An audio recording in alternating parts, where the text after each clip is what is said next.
out with their inside investigation and subpoena power and ordering these documents to be released. We have been reporting on this for decades, but we have to use what is publicly available. And so we were able to report for decades on the billions of dollars, but now we got a lot more detail officially exposed, and this is what is causing the gnashing of teeth and the wailing by all of those who claim that. Well, I tell you what, we got to take a break here. William F. Jasper, our guest, the World Economic Forum. It's all about control. We'll be right back. Relationships have been shattered due to a lack of forgiveness. It's impacted marriages, parents and children, siblings, and even church families as a whole. Some have said that forgiveness is the most difficult commandment that we are given as Christians. Why is that? Perhaps it is because it strikes at the core of our pride that says we deserve better than we are getting. Perhaps it seems if we do forgive, we are letting that person win in a situation that hurt us in some way. In the book, Forgiven People Forgive, Pastor Jeff Miller shows us where the rubber meets the road. At the heart of why we should forgive is the fact that God has forgiven us, thus we are commanded to forgive.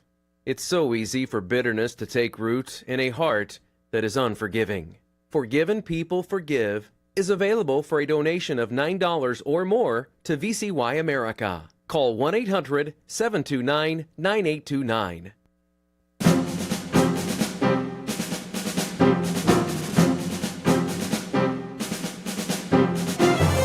This is Crosstalk on VCY America. William F. Jasper with us today, talking about the World Economic Forum and its matter of control.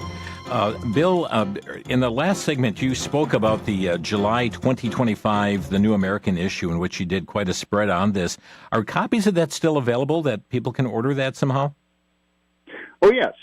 You can get the PDF of it or the actual print magazine. So that's both of those are available at thenewamerican.com, and it's the title is Global Power Grab. Global Power Grab. Okay, so that would be from the July 2025 issue, and look for Global Power Grab. Put that in the search engine and get that information. Let's hit another aspect of this, and that is what you have used a term called digital dictatorship, in which you comment on things like a social credit system, biometric ID, central bank digital currency, and more. Let's talk about this digital dictatorship as it relates to the World Economic Forum. Yeah, well, that is very central to the real scary scenarios about the Great Reset that the World Economic Forum is proposing, because there's been no secret. All you have to do is go on to weforum.org, and you'll find, that's for the World Economic Forum, and just plug in China or social credit system. You'll see that not only does the World Economic Forum have on its board of directors, its board of trustees, members of the Chinese Communist Party, high-ranking members of the CCP, but they have invited all of the top leadership of the Chinese Communist Party to come and speak at Davos, and not only that, have sponsored Davos in China, in Beijing and in Shanghai and other centers in China, where Klaus Schwab and his replacement, Larry Fink, have gone and have expressed the greatest admiration for the communist dictatorship in China. And in fact, the new co-chairman, Andre Hoffman, boasts in the Roche corporate webpage that it is building Shanghai, which is a communist Chinese city, into the world's third largest strategic center. And so they boast that they have been there longer, established the first joint venture in China. They've been there longer than anyone else. So this is the mindset. Bill Gates, as we've reported, who's one of the World Economic Forum leaders and one of the richest men in the world, was inducted into the Chinese Engineering Hall of Fame and was welcomed there. We quoted him there many times, meeting with Xi Jinping and other top leaders of the CCP. And it's the same with Ray Dalio, with Warren Buffett, with many of the top richest people in the world, who are usually categorized as capitalists. They are there in China, praising China, calling for China to be the new head of the New World Order. That's what George Soros called for when he was there. And what is it that they are so much in admiration of? Well, it's the social credit system. They believe that everyone should have a digital ID, that you should be tracked, that all of your carbon footprint, that is, all the energy that you use, whenever you travel, all of any of your economic activity would all be not only monitored, but it would be controlled. And if you then violate any of their censorship rules, that is, in divulging what they designate as disinformation, which means anything which contradicts the party line, you can be canceled. Your ability to travel, all of your savings, all of those things would be in jeopardy. And that is a very frightful future that they have envisioned for us. Yeah. So Americans need to realize this, that these people who you see on many of the economic programs and news programs, who act like benevolent philanthropists, they really lead a double life, and they really are pushing for total government control over all aspects of our lives, and a government in which they intend to be the oligarchy in charge. Friends, our phone number to Crosstalk today, 800-733-9829 for your questions and or brief comments, 800-733-9829. We're talking with William F. Jasper, who is the investigative reporter and senior editor at the New American Magazine, their website, thenewamerican.com. Our number, 800-733-9829. Bill, there was a story on Slay News over the weekend that the WEF is calling for a ban on the general public owning their own vehicles and living in single-family houses. They don't want people to have their own vehicles. They don't want people to have single-family houses. I mean, they're really seeking to abolish private property. Well, yes. So it became a big item several years ago when the Great Reset was first put out, because the WEF had the infamous video, in the future, you will own nothing and you will be happy. In other words, you won't even own the clothes that you wear. You will rent them all. Well, what if the World Economic Forum, the would-be global commissars, decide that you don't get any new clothes, that you have to wear the rags you have, or you even have to turn those in? That is really the situation that people face in communist countries. And so this whole push for this is really a restatement of what, we published back in 1992 when the United Nations had its World Environmental Summit in Rio de Janeiro, the Earth Summit. And I was the only reporter there who wasn't one of the globalist establishment media people out of the more than 10,000 reporters that were there. So we reported on it back then. The head of the Earth Summit was one of the World Economic Forum founders, and that was Maurice Strong. He was in charge of that Earth Summit. And he said back at that time, we quoted him extensively, he said, the time is over for people in the Western countries, industrialized countries, to have refrigerators and air conditioning and all of these things which are causing economic or ecological destruction to the planet. And clear back then, he was saying we have to restrict meat and other protein consumption. We have to get rid of having lawns and lawnmowers and all of those things that we associate with modern industrialized society, including individual cars and transportation. So already clear back then, at the beginning of the where Agenda 21 came out of that Earth Summit, and then that translated in 2015 into the Agenda 2030. Mm-hmm. And so we now have seen how they are restating that with even greater emphasis right now. And this has been in planning for a long time, and they're pushing it forward. As you've probably told your listeners before, we've reported on it extensively. Mm-hmm. When it comes to food, they think we should be eating crickets and worms and bugs and spiders, that we can't have any more meat and high protein like that. We have to start getting used to eating bugs. Wow. So, of course, they're not going to do that. You're not going to see the folks in Davos eating bugs. They're going to be dining on caviar and filet mignon. Friends, you're listening to Crosstalk on VCY. William F. Jasper, our guest. Our phone number, 800-733-9829. Let's begin with Wayne in Gregory, South Dakota. Wayne, you're on the air. Hi, thank you. First of all, I bet not 1 in 10 Americans really know what you guys are talking about today, and it's the most important thing that every American should know. And it's been kept out of our media, out of our educational system and everything. And now we're on the edge of the cliff, and people don't even know we're there. But the question I've got for Bill is Islam and the Marxists are basically in partnership today to take down the United States and Israel. And they both think that once that's accomplished, they'll be the ones in control, right? Mm-hmm. And what I'm wondering is, do you see any realistic solution to the statement I just made?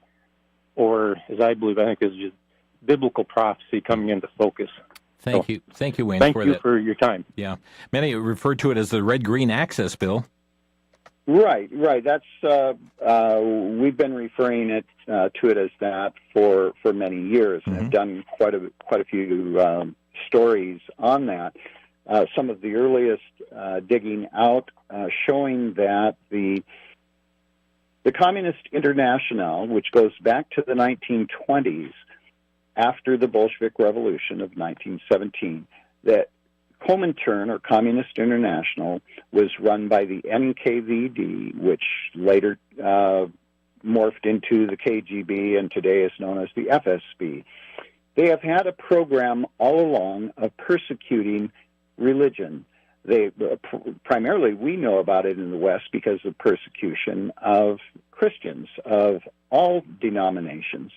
The burning down and destroying of churches, the torture and murder and imprisonment of religious leaders, of all pastors, of bishops, of priests, of metropolitans of the Orthodox Church, etc. But they also have done this in all of the non-Christian countries that they have taken over. So they've resorted to persecution of Muslims, of Buddhists, Hindus, wherever they have taken over. However, they recognize that they've never been able to stamp out religion, particularly Christianity. And so in tandem with persecution of actual murdering and martyring of religious believers, they also try to subvert them. In fact, they have done that. They've done that in every single country and every single culture.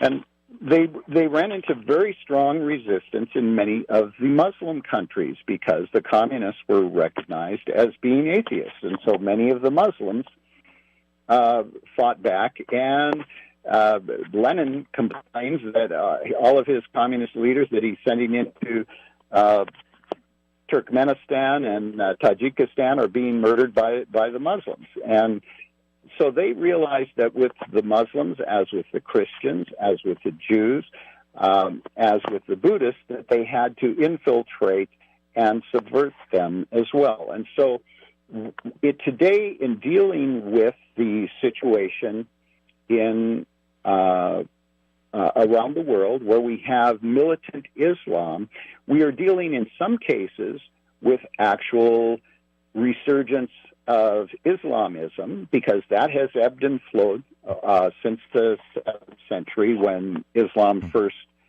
appeared, even long before the Bolshevik Revolution. But since then, we've seen over and over again where communist leaders have used their ability to subvert Islam and to radicalize it.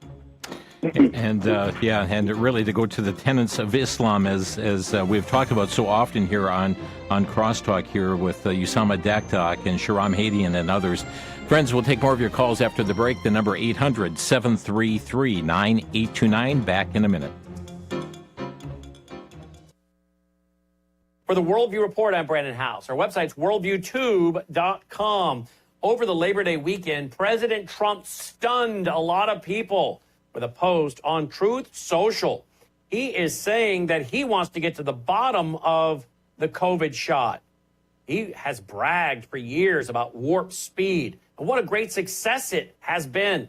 And he's even been booed at his own rallies by his own supporters when bringing up the success of warp speed, the military that was behind the distribution of COVID-19 bioweapon shots, as many believe. Well, now he has apparently heard the truth. Someone has gotten through the veil, and he is not a happy camper. He says he wants the answers now. He wants to know, was warp speed a big success or not? This is great news, folks. Pray for President Trump to get the right information to protect us, the American people, from the pharmaceutical industrial complex. I'm Brandon House.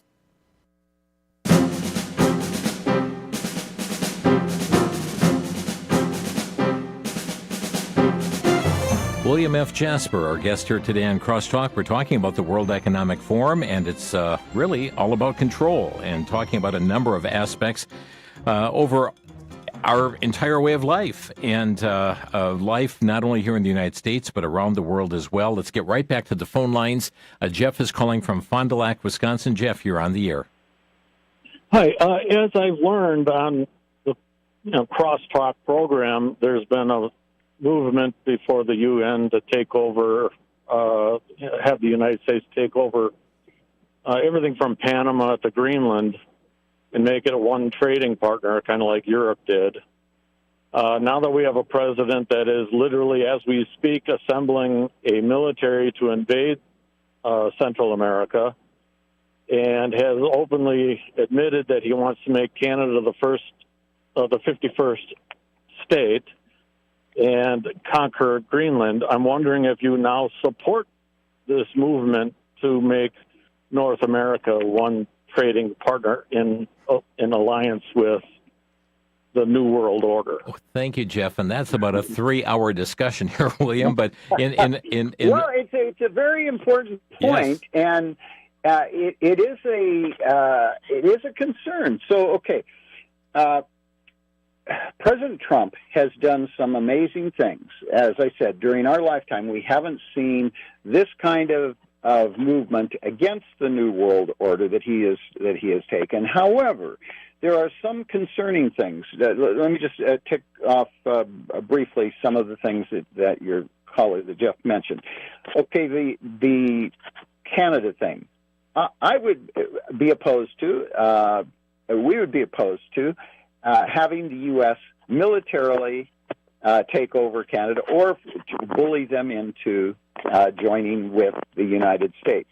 However, we have, just to the north of us in Alberta and to some degree in Saskatchewan, a movement by the Canadian citizens who have, in Alberta, qualified a referendum to be on their vote next year on whether they will declare themselves independent from Ottawa, from Canada, and either be an autonomous, independent nation or whether they would join the United States.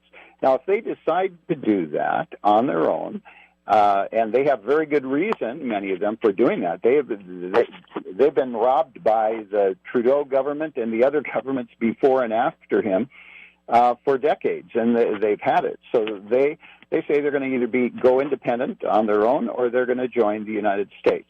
That would be different than us taking them over or forcing them into the arrangement. Mm-hmm. I don't like the threatening language that President Trump has used with regard to Greenland about, well, we're going to get it one way or the other.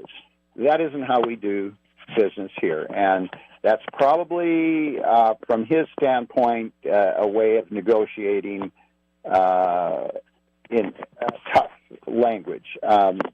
I think that's the wrong way of going about it. I think that kind of tends to make the people who in Greenland were leaning in this direction to probably go in the other direction, because nobody likes to be bullied into something like that. Yeah.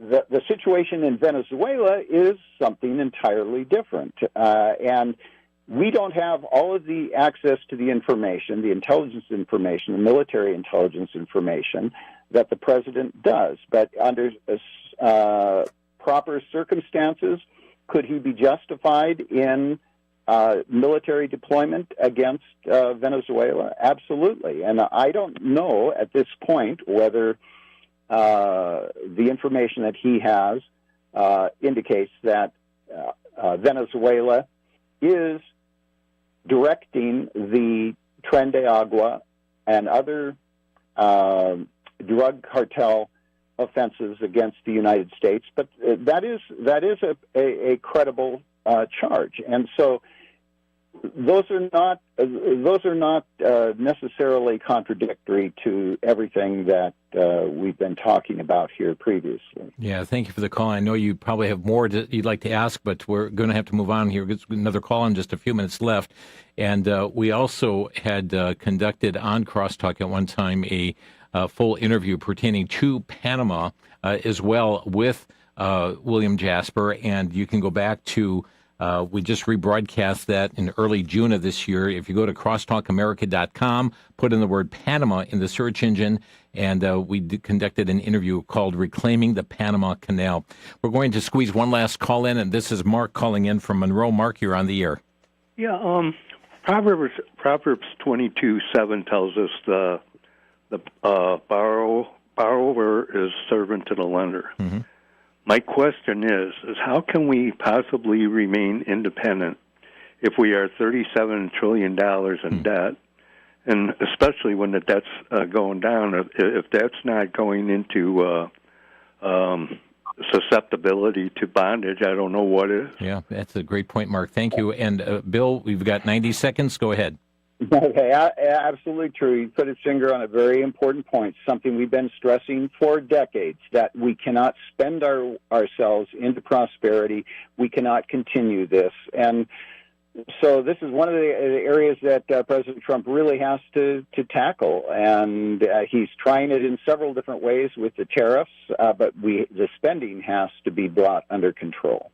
Indeed. And we cannot sustain the trajectory that we are on as a nation, and certainly it's going to lead us toward collapse, and certainly that's the very thing that we are blowing the trumpet in regard to as well. Bill, all of these issues that we've talked about today, and people said, we don't get this from other sources. Well, you have been covering these issues for many, many years, and certainly through interviews that we have done on Crosstalk, and Alex Newman and Tom DeWeese from American Policy Center and others. It's critical for people to keep informed and to get the information they learn to share with others. For those who want more information about the New American, how can go about doing that? Well, the best way is to go to our website, thenewamerican.com.